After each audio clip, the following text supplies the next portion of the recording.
Friends, welcome back to my channel. இன்றைக்கி நம்ம சேனலில் என்ன பார்க்க போகிறோன்னு பார்த்தீங்கன்னாக்கா, ஒரு ஹெல்த்தியான ஒரு ப்ரோட்டீன் ஹீமோக்ளோபின்க்கு ஏற்ற மாதிரி ஒரு டிஷ் தான் செய்ய போகிறோம். ஸோ அது என்ன டிஷ்ஷுன்னு பார்த்தீங்கன்னாக்கா, இதை பார்த்துக்கிங்களா, இதை பார்த்த உடனே சில பேருக்கு தெரிஞ்சிருக்கும், சுண்டைக்காய் தான்.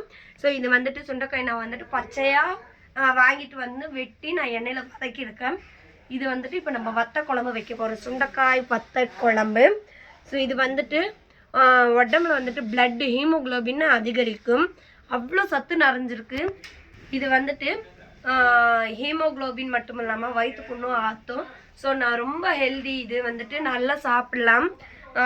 இது வந்துட்டு பச்சையாக கிடச்சதுனாக்கா அவ்வளோ டேஸ்ட்டாக இருக்கும். நீங்கள் கடைங்களெல்லாம் பார்த்தீங்கன்னாக்கா காய வச்சு வத்தல் ரொம்ப காய வச்சு உப்பு போட்டு கொடுப்பாங்க. அதை விட இந்த மாதிரி பச்சையாக வந்துட்டு கிடைக்கிறது ரொம்பவே, இது வந்துட்டு கிடைக்கிறது அவ்வளவோ ஈஸி இல்லைன்னு நினைக்கிறேன். ஸோ இங்கே கோயம்புத்தூரில் வந்துட்டு இது ரேட்டு வச்சு விற்கிறாங்க. நம்ம பெங்களூர் சைடும் சுத்தமாக கிடைக்காது. இந்த ஒசூர் இந்த மாதிரி கிராமங்கள் சைடு மட்டும்தான் நல்லா கிடைக்கும். அன்னூர், அவினாசி இந்த மாதிரி கிராமங்கள் சைடு மட்டும்தான் இது நல்லா கிடைக்கும். நம்ம கோயம்புத்தூரில் வந்துட்டு கிடைக்கிறது ரொம்ப ரொம்ப கஷ்டம். ஸோ கிடைச்சா விடாதீங்க. ஸோ வாங்க இது என்ன எப்படி செய்ய போகிறேன்னு சொல்லி நான் உங்களுக்கு காட்டுறேன். இப்போ பார்த்தீங்கன்னாக்கா நான் இது வந்துட்டு ரெண்டாக வெட்டிங்க பாருங்க, ரெண்டாக வெட்டி நான் வந்துட்டு எண்ணெயில் வதக்கி எடுத்துருக்கேன், கழுவி வதக்கி எடுத்துருக்கேன். ஸோ இப்படி நல்லா வதக்கிடுங்க. வதக்கினதுக்கப்புறம் நம்ம கடைசியில் தான் இது குழம்புல நம்ம சேர்க்க போகிறோம். ஸோ அதனால் இது ஆறட்டும்.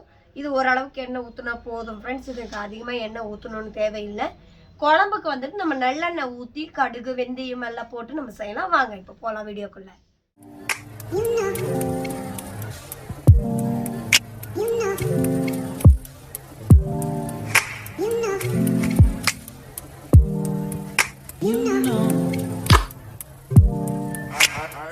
ஃப்ரெண்ட்ஸ் வாங்க இப்போ நம்ம வந்துட்டு இதை எண்ணெய் ஊற்றி வதக்கிட்டு இருக்கேன் பாருங்க. இப்போ என்னடா கம்மியாக இருக்குன்னு பார்க்காதீங்க, ஏற்கனவே நான் வதக்கி வச்சுட்டேன் பாருங்க. இந்த மாதிரி வதக்கி வச்சுட்டு என்னடா வடை சட்டி இப்படி இருக்குன்னு பார்க்காதீங்க, ஏன்னா மசாலா தாளித்த வடை சட்டி பாருங்க. இதுவும் வந்துட்டு அந்த சுண்டைக்காய் தாளித்த வடை சட்டி தான். எதுக்கு முதல்ல கொஞ்சம் தாளிச்சுட்டு அதுக்கப்புறம் இப்போ தாளிக்கிறேன்? அதுவா, அது வந்து ஏன்னா நான் ஏற்கனவே இது வந்துட்டு சட்னிக்குன்னு எடுத்து வச்சுட்டேன். சட்னி செஞ்சு கொடுத்துடலாம் அப்படின்னு சொல்லி நினச்சேன். அப்புறமா இவர் தான் வத்த குழம்பு செய்யறதுக்கு இது நிறைய போட்டால் தான் நல்லாயிருக்கும் அப்படின்னு சொன்னதுனால எல்லாத்தையும் நான் போட்டேன். சரி பாருங்க, நல்லா வதக்கிட்டு இருக்கேன். இது வதங்கட்டும். இது சட்னி பண்ண செஞ்சாக்கா இதுக்குள்ள சூப்பராக இருக்கும். சாப்பிடாதவங்களும் இது சட்னி இது தெரியாத அளவுக்கு, சுண்டக்கான்னு சொல்லி தெரியாத அளவுக்கு நீங்கள் சட்னி அரைச்சி கொடுத்தீங்கன்னாக்கா செய்யலாம். அது எப்படி செய்யற சட்னி அது சொல்லு. அதை வந்துட்டு தேங்காய் கொஞ்சம், அப்புறம் கடலைப்பருப்பு, உளுத்தம்பருப்பு, கருவேப்பிலை, அப்புறம் வந்துட்டு புளி கொஞ்சமாக, புளி ஒரு மீடியம் சைஸ் தக்காளி, வரமிளகா எல்லாம் போட்டு எண்ணெயில் வதக்கிட்டு, இதையும் கட் பண்ணி எண்ணெயில் வதக்கிட்டு கொஞ்சமாக புதினா சேர்த்துக்கோங்க. ஏன்னா புதினா சேர்த்தாக்கா அந்த வாசத்துக்கு வந்துட்டு, புதினாவோட வாசத்துக்கு வந்துட்டு இது கசப்பு தன்மை தெரியாது, இதோட ஸ்மெல் உங்களுக்கு தெரியாது குழந்தைங்களுக்கு. ஸோ அதனால் வந்துட்டு நீங்கள் அதை புதினா சேர்த்து எல்லாம் வதக்கி அரைச்சிக்கோங்க. அரைச்சிட்டு இதுக்கு வந்துட்டு இட்லி, தோசை, சாப்பாடு, மெயினாக பார்த்தீங்கன்னாக்கா சாப்பாட்டுக்கு தான் அருமையாக இருக்கும்.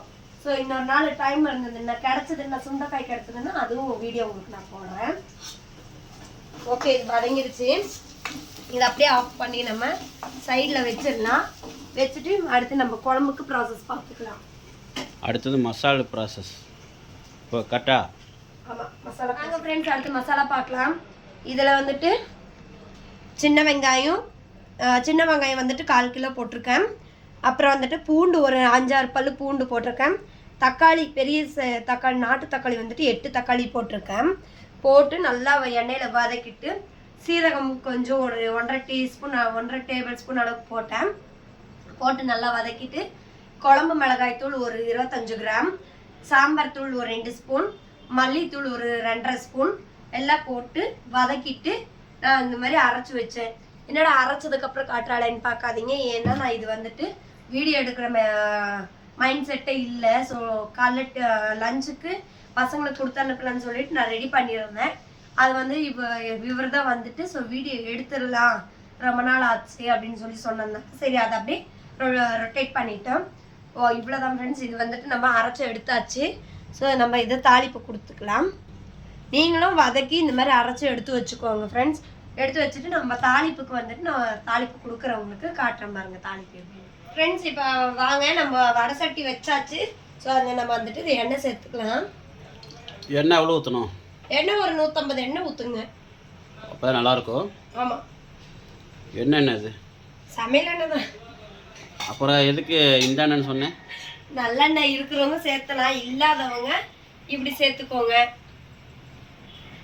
அது ஒன்றும் பிரச்சனை இல்லை. ஃப்ரெண்ட்ஸ் இப்போ எண்ணெய் காஞ்சிருச்சு. நம்ம வந்துட்டு கடுகு கொஞ்சம் சேர்த்துக்கலாம். ஒரு 2-2.5 டீஸ்பூன் அளவுக்கு சேர்த்துக்கலாம். இவ்வளோ கடுகு போடணுமா? கடுகு போட்டால் நல்லது, நல்லா இருக்கும். ஒரு நிறையா சுண்டக்காய் போடுறனால கடுகு போடுச்சு. குழம்பு கொஞ்சம் நிறைய செய்றியா? குழம்பு நிறைய செய்கிறேன். ஆமாம் மக்களே, நிறைய செஞ்சு வச்சிட்டிங்கன்னா உங்களுக்கு வேணுங்கிறப்ப போட்டு சாப்பிட்டுக்கலாம், அவ்வளோ டேஸ்ட்டாக இருக்கும். வெந்தயம் போட்டுக்கிறேன். ஒரு 4 டீஸ்பூன் அளவுக்கு சேர்த்துக்கோங்க. வெந்தயம் சேர்த்துட்டு இப்போ வெந்தயம் எவ்வளோ ஸ்பூன் சேர்த்திக்கிற? 4 ஸ்பூன் சேர்த்துருக்குறேன். 4 ஸ்பூன். மக்களே 4 ஸ்பூன் வெந்தயம் சேர்த்திக்கிங்க. நல்லா வதங்கிருச்சு வெந்தயமும். அது கூட கொஞ்சம் வெந்தயம் வந்து கருகக்கூடாது, ஓரளவு மனம் வரும்போது டக்குன்னு நம்ம மற்றது போட்டுக்கலாம். இப்போ பெருங்காயத்தூள் கொஞ்சம் சேர்த்துக்கலாம் எண்ணெயிலேயே. பெருங்காயத்தூள் எதுக்கு? அது டேஸ்ட் கொடுக்கும் உங்களுக்கு. ஓஹோ, எண்ணெயிலே சேர்த்திக்கணுமா? எண்ணெயிலே சேர்த்துக்கணும். அதுக்கப்புறம் இவ்வளோ பூண்டு முழுசாக போடுறேன். ஆமாம், பூண்டு போடாமல் எப்படி புளி குழம்பு வைக்கிறது? பூண்டு வந்துட்டு ஒரு 50 கிராம் அளவுக்கு சேர்த்துருக்குறேன். ஆனால் அந்த எண்ணெயில் போட்டு அந்த கடுகு, அந்த வெந்தயம், அந்த பூண்டு போட்டு வணக்கும் போது அது ஒரு வாசம் வருது, நல்லா இருக்கும். ஆஹா, இதே வந்து பூண்டு ஊறுகாய் மாதிரி இருக்கும். ஒரு நாள் பூண்டு ஊறுகாய் பண்ணி காமிக்கலாம். பூண்டு ஊறுகாய், மாங்காய் ஊறுகாய் எல்லாமே போட்டு காமிக்கலாம். இதே மாதிரி தான் ஃப்ரெண்ட்ஸ் பார்த்துங்க. அதில் லைட்டாக மிளகாத்தூள் போட்டு, ஒரு வேணுங்கிற மிளகாத்தூள் போட்டு நல்லா பரட்டி விட்டு எண்ணெய் கொஞ்சம் நல்லெண்ணெய் ஊற்றணும், அப்போ டேஸ்ட் கிடைக்கும்.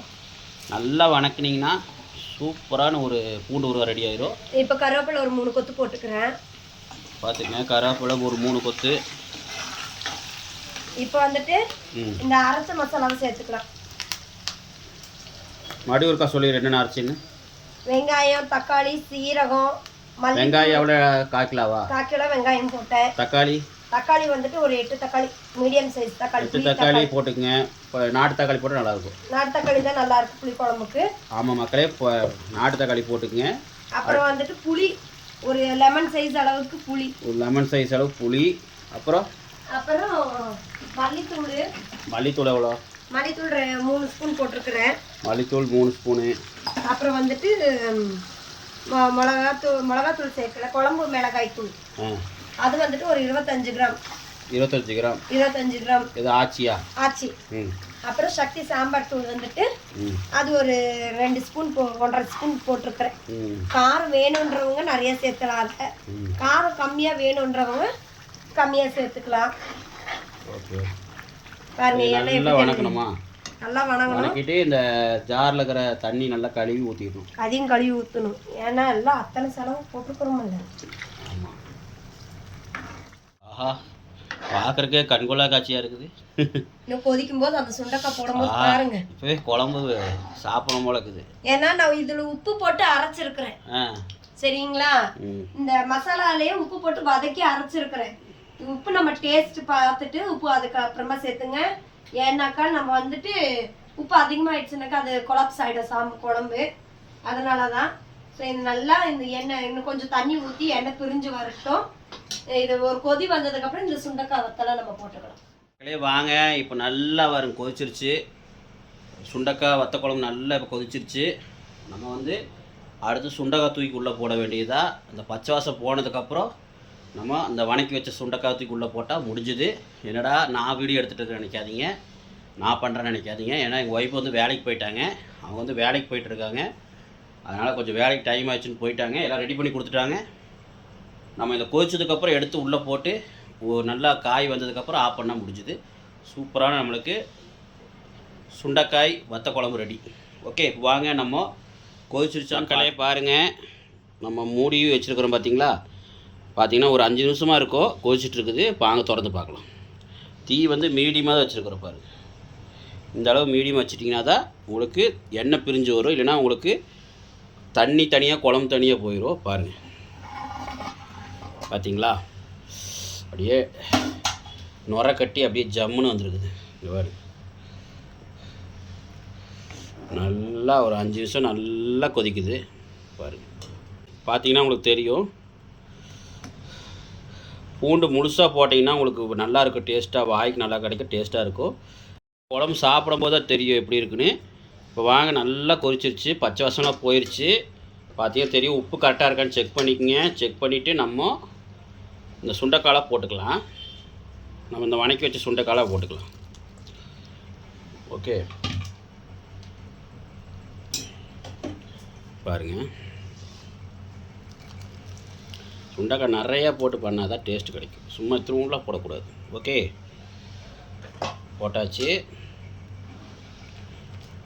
நல்ல ஒரு பரட்டு.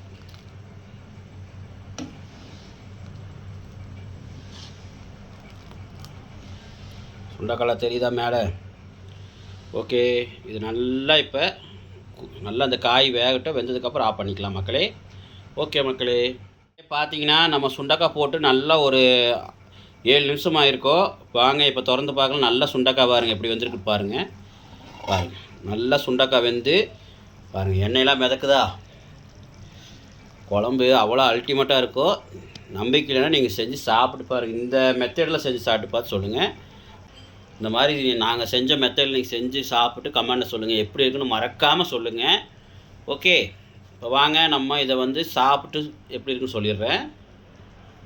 மக்களே பாருங்கள், இப்போ நம்ம சூப்பரான ஒரு சுண்டைக்காய் வத்த குழம்பு ரெடி பண்ணியாச்சு.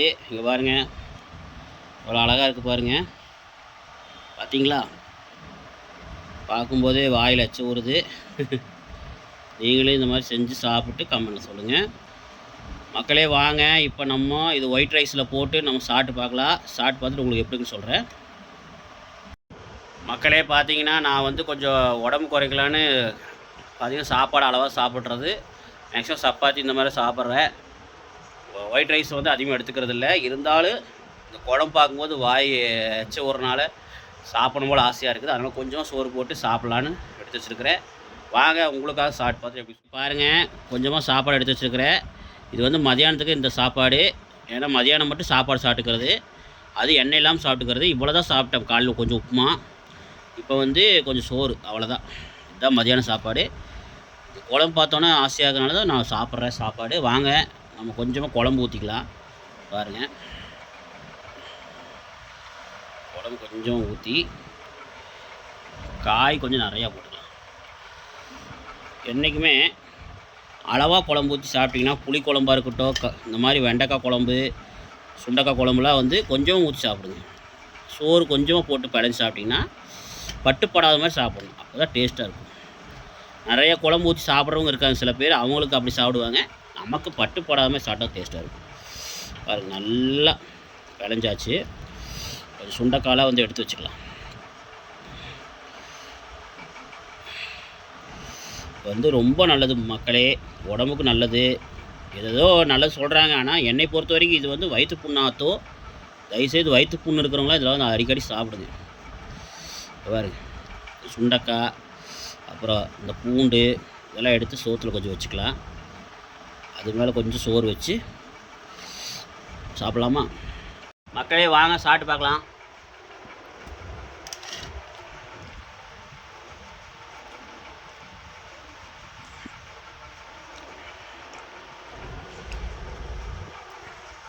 என்னன்னு சொல்கிறது, இந்த மாதிரி டேஸ்ட்டு நான் பார்த்ததே இல்லை. வீடியோக்காக சொல்கிறேன் நினைக்காதீங்க, தயவுசெய்து தப்பாக நினச்சிக்காதீங்க. உண்மையாக நல்லா இருக்குது, செமையாக இருக்குது. காரம், அந்த புளிப்பு, லைட்டாக புளிப்பு இருக்கும். ஏன்னா ரொம்ப போட்டால் நல்லா இருக்காது. அந்த மிளகாத்தூள் எல்லாம் பர்ஃபெக்டாக இருக்குது. காரமெல்லாம் வாங்க இன்னொரு பைட்டு போகலாம்.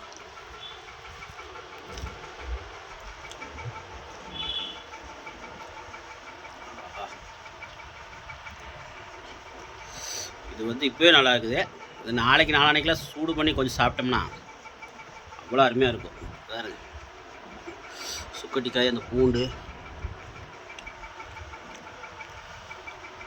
குழந்தைங்களுக்குலாம் அவ்வளோ ரொம்ப பிடிக்கும். இந்த மாதிரி குழந்தைங்களுக்கு, எங்கள் குழந்தைங்களுக்குலாம் சுக்கட்டி கீரை, சுண்டைக்காய் இதெல்லாம் ரொம்ப விரும்பி சாப்பிடுவாங்க. பாவக்காய் இதெல்லாம் ரொம்ப விரும்பி சாப்பிடுவாங்க. இப்படி இருக்குது.